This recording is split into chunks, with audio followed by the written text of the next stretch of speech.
Here I am again, Abney Park Cemetery, Stoke Newington.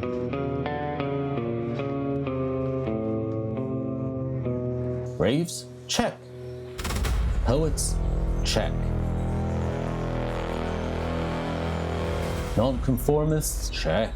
Dissenters who refuse to do things the comfortable way, buried under wildflowers that refuse to stop growing?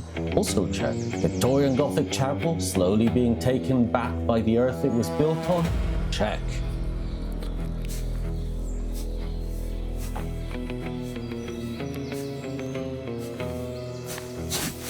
A shipping box from a guitar maker who decided to build a fuzz pedal?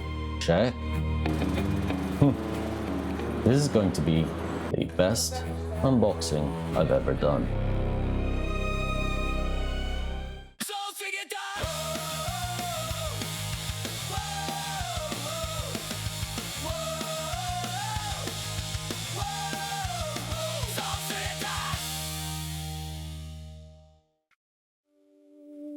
John makes guitars, not factory guitars, not CNC routed, algorithm designed, market tested, warehouse stored guitars, just guitars.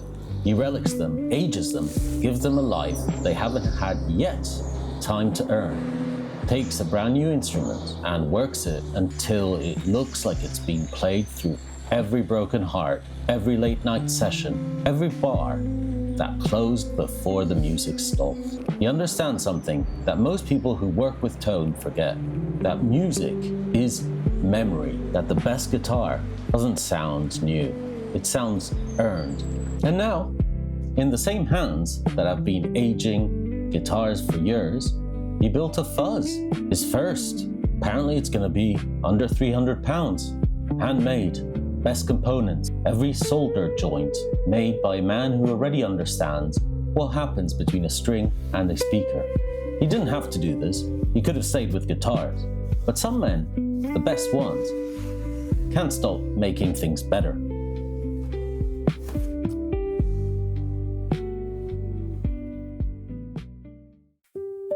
Right, I haven't opened this yet. John sent this to me. He didn't really make a big deal out of it. He just said, here you go. That kind of says to me that there's a particular kind of confidence, not arrogance, but confidence. The kind that comes when you know that your work is good. I've unboxed a lot of gear over the years.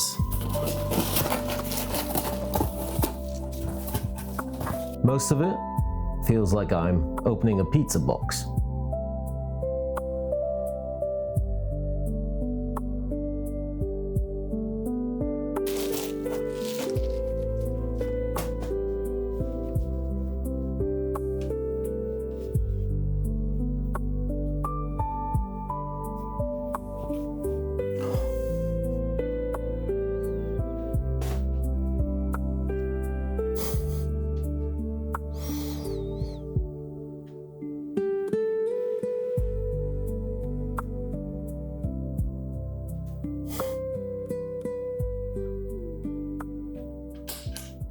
Yeah. Okay, this is something. Here is what you understand standing in Abney Park, looking at the graves of the people who refused the comfortable path. What survives isn't the gesture, it's the work. The thing made with enough care, enough stubborn particularity that it outlasted the argument. John chose Germanium transistors. Not silicon, germanium, the older technology, the unstable one, some say, the one that the industry has moved away from decades ago because it was harder to control, harder to manufacture, harder to predict. The one they moved away from and which musicians kept going back to because it sounds alive in a way that silicone never managed to. Germanium fuzz is warm, slightly woolly, compressed at the top in a way that feels like the sound is breathing rather than clipping. Hendrix used it, the early Stones used it, the Kinks, the people who invented that feeling of controlled chaos. the sound of electricity deciding it has something to say. And germanium has one property that silicone pedals never have. It responds to temperature, it responds to playing in a different way. Play it in a cold morning and it sounds different than a warm afternoon. It changes with the room, with the season, with the day. It's in the most literal sense alive. A man who built guitars that look like they've already lived a full life chose a transistor that behaves like it has. That's not an accident, that's a philosophy. Okay, so we're now plugged in. I think it's only fair to use a Blind John's guitar for Blind John's pedal. I haven't played this yet, so let's give it a try. Right, here we go.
There it is.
That warmth, that bloom, the way it doesn't bite, it just surrounds the notes. I always find that silicon bites, it clips the top off the note and presents you with something sharp and aggressive.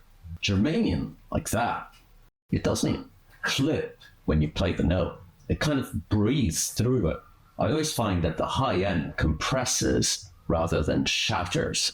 The low end blooms rather than tightens. When I play these sorts of amazing pedals, it almost sounds like it was recorded and you're listening to the recording rather than the source.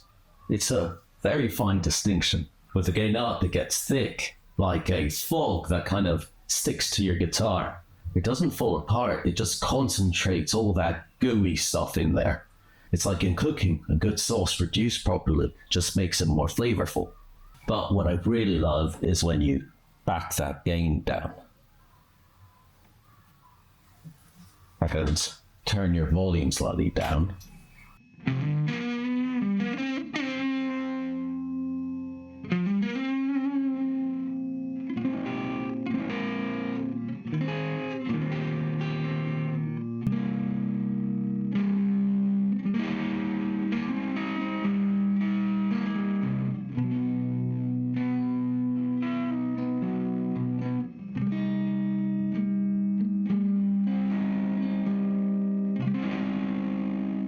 It's that slightly broken clean, that almost but not quite. That's so reminiscent of like the 1960s. That's a sound that influenced everyone, but no one can quite place.